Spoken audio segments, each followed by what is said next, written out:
do the one. So I'm going to start this off and ask a few questions, and then we'll open it up to our audience. Hello, hello, does it work? Yeah. Can you hear me? Can you hear me? Okay. This audience will let you know if they can't hear you. Okay. I guarantee it. I wonder if we could start by you telling us how you both met and the genesis of this project.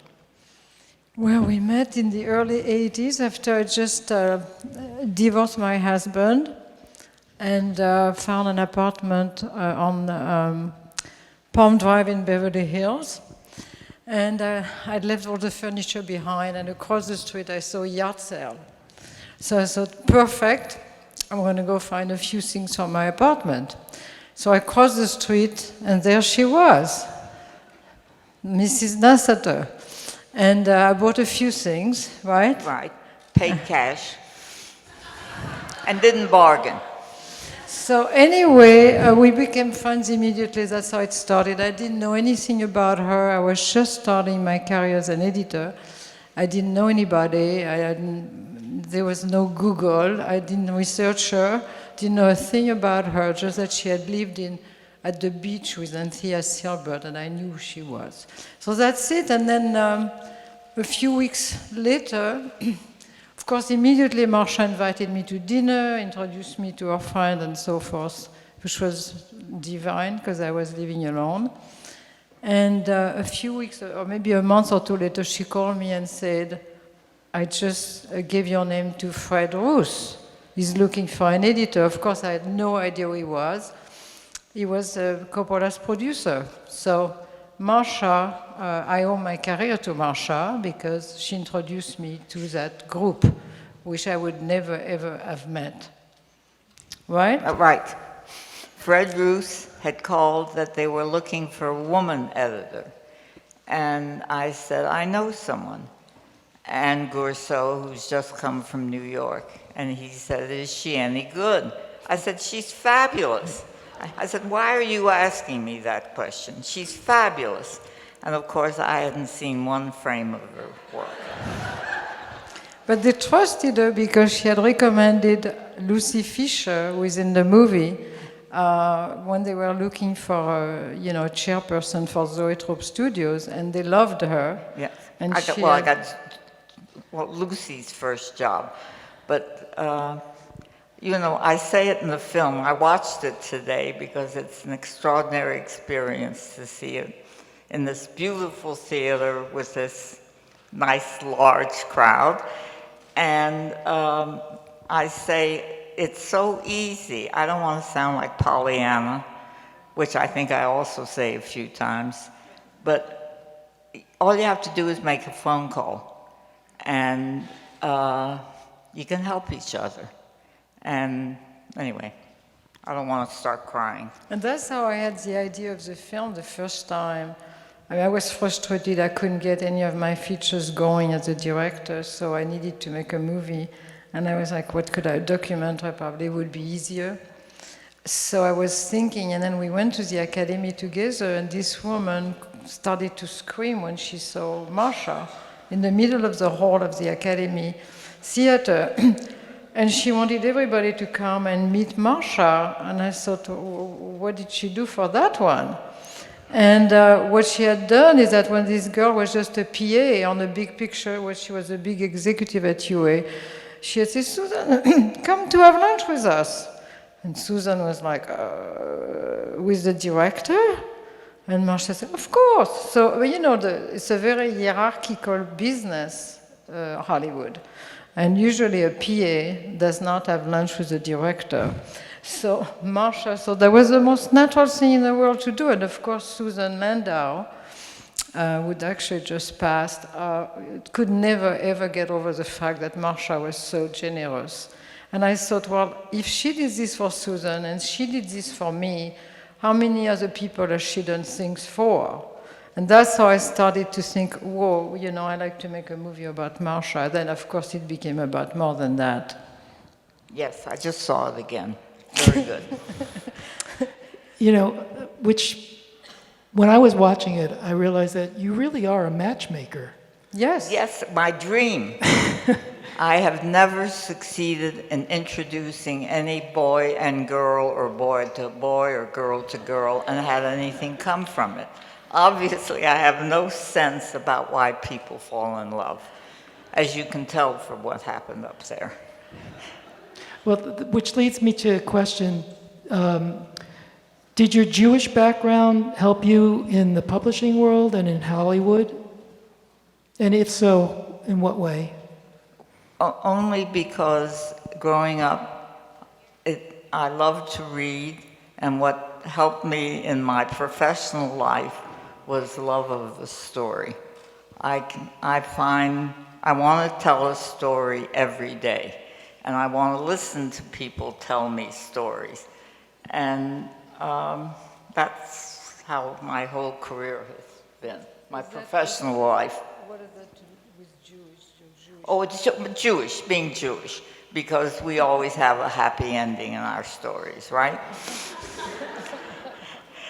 And no, I think it is being Jewish, even though in my generation we went to Hebrew school, and I don't think they even let girls be bar mitzvahed, or bas mitzvahed, I guess is the new term. But the stories in the Talmud are great stories, and those I knew. Made up, I think, some of them. And you were a Jew in Texas, which is kind of Oh, in unique. Texas, yes. Yeah. I mean, we're just like regular people in Texas. You cannot, I mean, the political group are not real Texans. I'm sure they're all from out of state. You know, I'm just curious if you could talk a little bit more about what it's like to have broken this glass ceiling.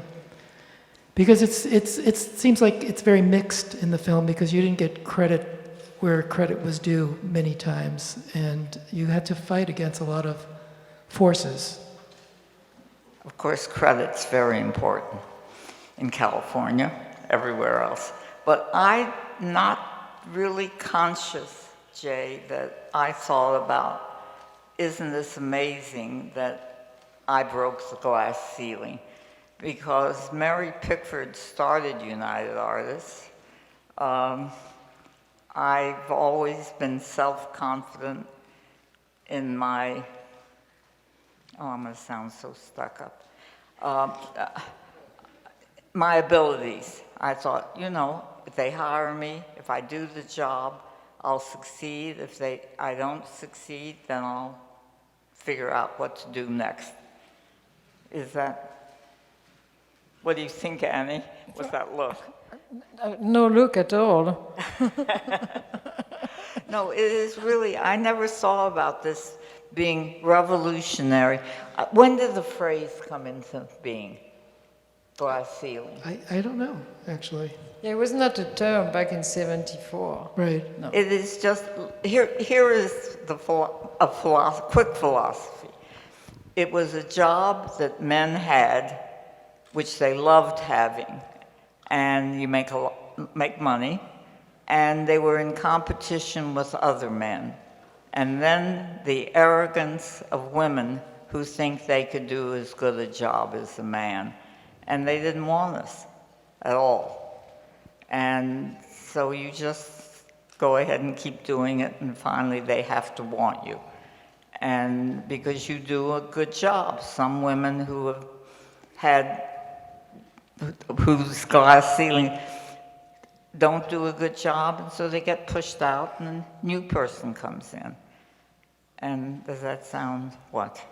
No, I think because, you know, well, people want to know how hard it was, and, you know, you were breaking the glass ceiling, you were suffering and all that, but that's not the way you experienced it. You were just, you were focused on the joy of having a great job. I thought it was the greatest and making job a lot of money. Mike Medavoy was the best professional job I ever had. And I watched the movie again, and he said it was true. And yet, when I wanted the new company, Orion, that I should be a full partner. They didn't permit that. They didn't want me. They didn't want to share the money. They decided there were 5 men, and they were like Orion, the stars of Orion, and swear this is true. They had figured out that was going to be the name of the company, and it's 5 stars, and if I was included, they couldn't call it Orion. That's true. Did I tell you that? No, you don't say that. You never told me That is a true story. But it's, you know, we all look out for our own best self-interest, and we try to be maybe a little better. And they were not looking out for their best self-interest, because I do believe I would have made a difference at Orion, which went out of business within 3 or 4 years. Oh, no. Well, I mean, I don't think that Mike is quite conscious, in the film when he says the best years in my professional life was the 4 years at UA. And I'm thinking, yes, Marcia was with you. Those were the years where she was there reading the script and helping you make all those decisions, right? Right.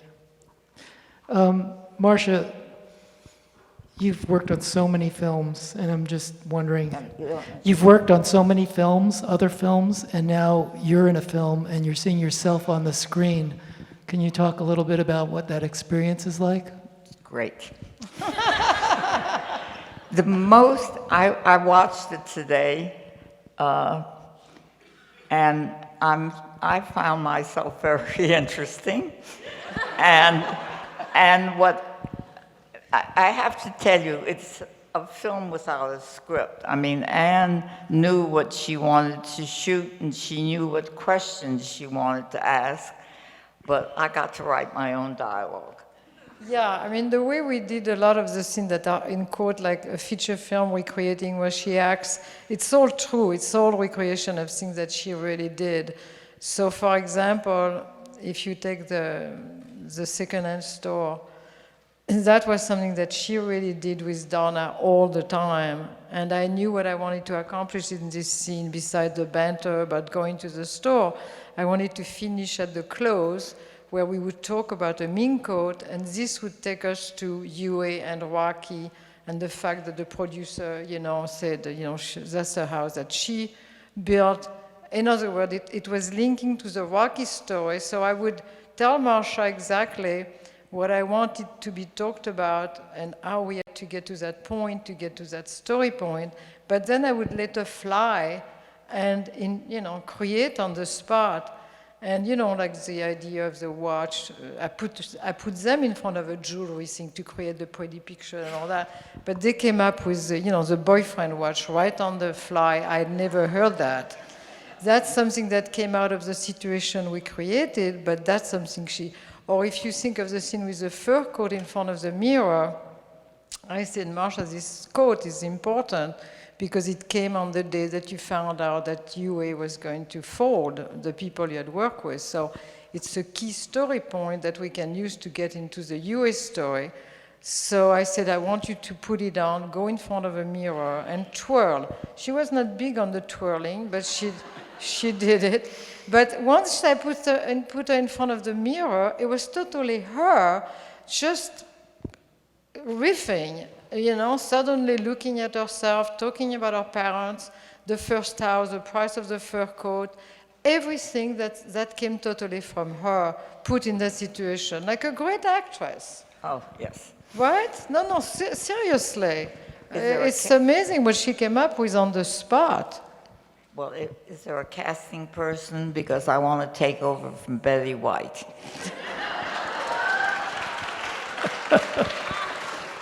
So, Anne, can you tell us some of the challenges in putting together this portrait, and were there some interviews that you had wished you had gotten to Well, I include? mean, making the film itself, we had a fabulous crew. We were a very tight unit of 7 people. And everybody was super talented and super good at what they did. So making the film itself was really, really easy, the shooting of the film. Marcia was wonderful. She's a difficult person, but not in front of the camera. She was a doll. We never had an argument about anything. And everybody, it clicked just beautifully. The difficulties, of course, were to make sure to get all the interviews that I wanted to put in the picture. And some people were not very cooperative. You know, I couldn't get Phil Kaufman. And I tried like hell to get Sherry Lansing, but she made it very difficult. At first, it was a question of she wanted to use her own crew. I just wanted like 3 questions out of her. And so I imagined the interview to be like 2 hours. And the way she was framing it would cost me $2,500. Well, you know, on a film like this, $2,500 is the salary of several people for a week, right? So I said, well, you know what, first, why don't we try to set a date? Then we can see, you know, I was trying to. And then that stretched and stretched. And to make a long story short, I never got her. And that's a shame. I think she would have made a perfect punctuation to the, you know, the first woman breaking the glass ceiling. Because she really, you know, she was the one who then profited the most from that. From that barrier being. Everybody knows who she is. Does everyone know who Sherry Lansing is? Yeah. Okay. So she got, you know, so Marcia was the one that, you know, created the situation, and then she was the one who, I mean, obviously she deserved it. And now she doesn't want to make movies anymore.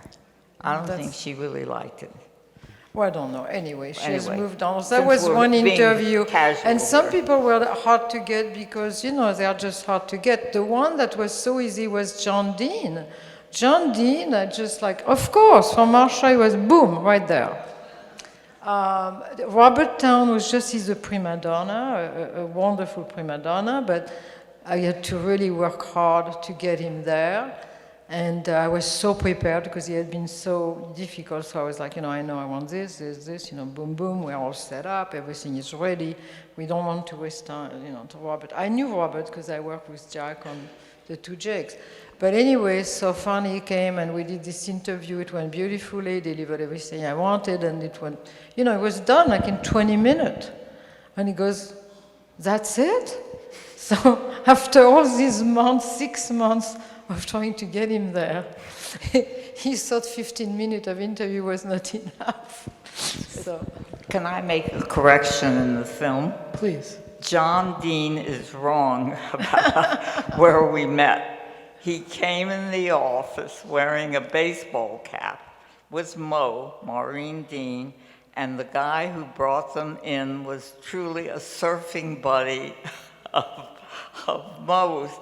And I said this to Anne one day. I said, Anne, it's not true, that story about, but maybe I did get him a cab in New York. well, the story is not in, the cab is not in the film. Oh, but it's the not. fact that you met in New York, yeah. And so she looks at me and she says, he has been proven truthful in the law, and you have not been. So she lets it stay in the film. But I must confess that once I really thought about it and thought of the dates, Marcia told the truth and he was wrong, because the story of the book comes around 72, 73. Marcia is way installed in Los Angeles, and she's definitely not in New York Anyway. for a book. So they did something. They were together in New York at a book party, but he really came to the office in Los Angeles. So Marcia told the right story. Sorry, Marcia. It was the middle of Watergate, and you would have the hearings in the morning. In California, as you know, we got up at 9, or we got up at 6, because I think they started at 9 or 10, and then you went to the office, and then there was lunch, and you could watch again. It was a glorious time. Hopefully, we will have it again.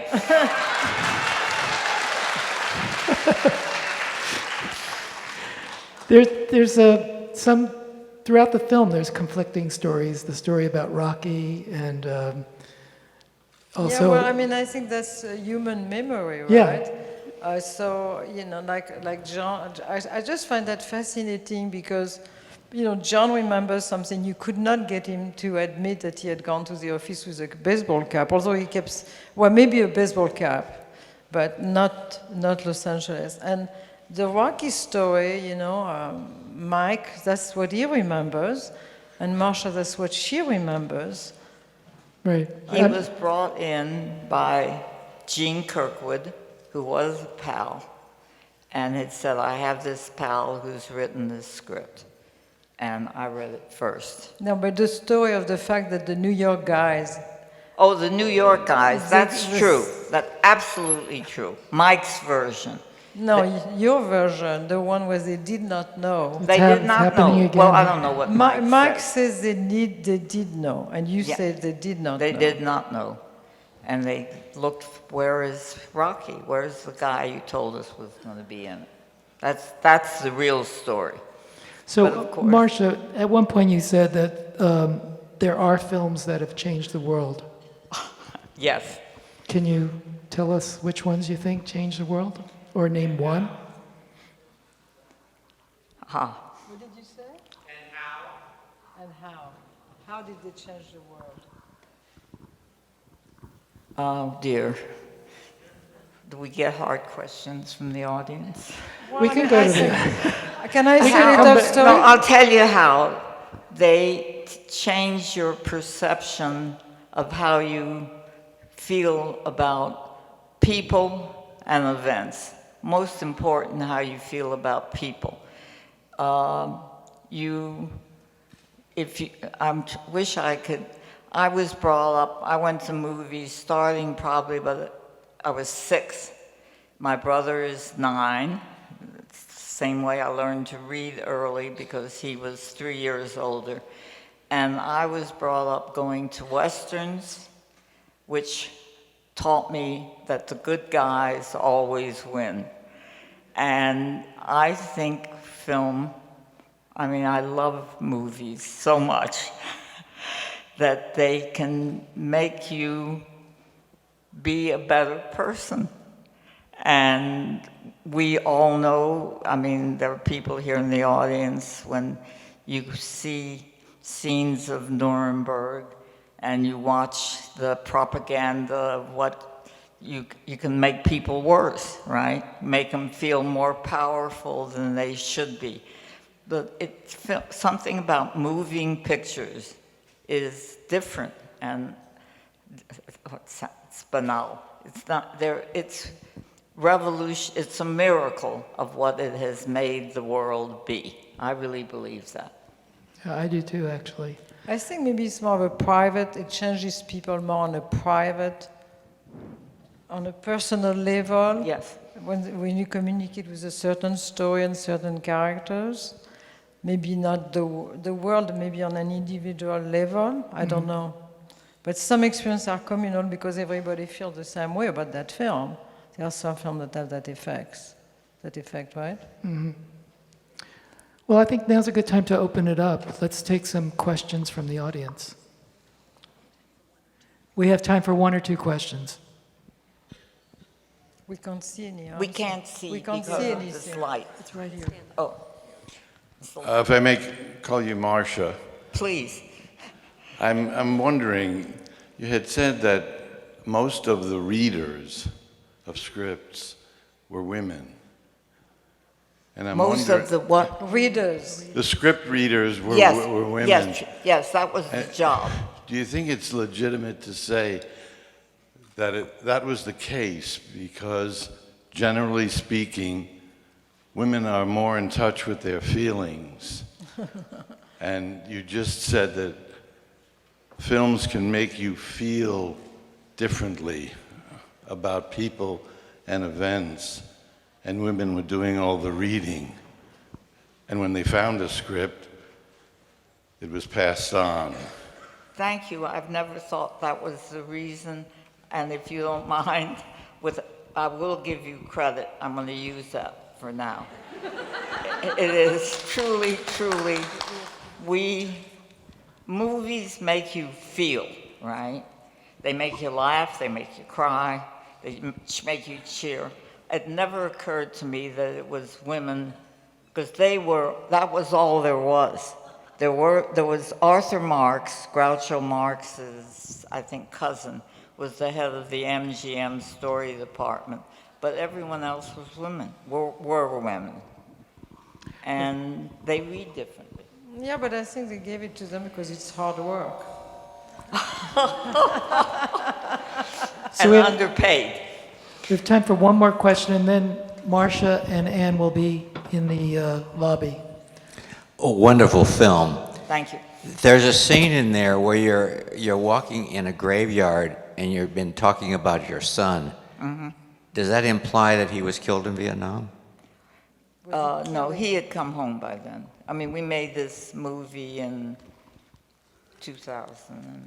No, but I mean, we were in the graveyard talking about Vietnam, but your your son was back from Seth Vietnam. had come home, yeah. Seth came home 13 months after. Is that the question? I'm I sorry. wanted to know if your son had died in Vietnam. Oh, no. No, the thing I saw again, we went, the cemetery is in huge cemetery. Huge cemetery in Los Angeles. Well, the light's in my eyes. Okay, you don't have to see them. Okay. I'm bossing you around. And you can see how agreeable I am. No, that I was carrying flowers. I'd forgotten to leave behind, not for... We were chased out of this location because we didn't have a permit. So the scene didn't quite develop the way it was supposed to be shot because we didn't have a permit, so they put them in their car. We pretended we wanted a permit anyway. You don't want to know, so we had to get out. But Jim Karabatsos, who wrote Hamburger Hill, had been in Vietnam. And I think of all the times I said yes to trying to get a film made. That's the most valuable yes I ever said, because it's now been 25 years, I guess. And I meet people, young men now, grown men, older men, say what it meant to them to see this celebration, I don't know if it's the right word, this homage to their work, their ability to go there and come back from that dastardly war. Really, it was, I'm proud to have made that film. I think that's a good note to end on. Thank you all for coming. This film is eligible for an audience award, and Anne has a website too that you can visit. Is my mic still on? Her website. The website is www.eclassybroadfilm.com, and as you know, we don't have a distribution yet, so we are trying to survive while we're looking for distribution, and we are going from festival to festival. On our website, you can see the entire story of our film, all the great reviews we have gotten so far, and also you can buy a T-shirt. They are lovely, and they will be very helpful to us. Thank you very much.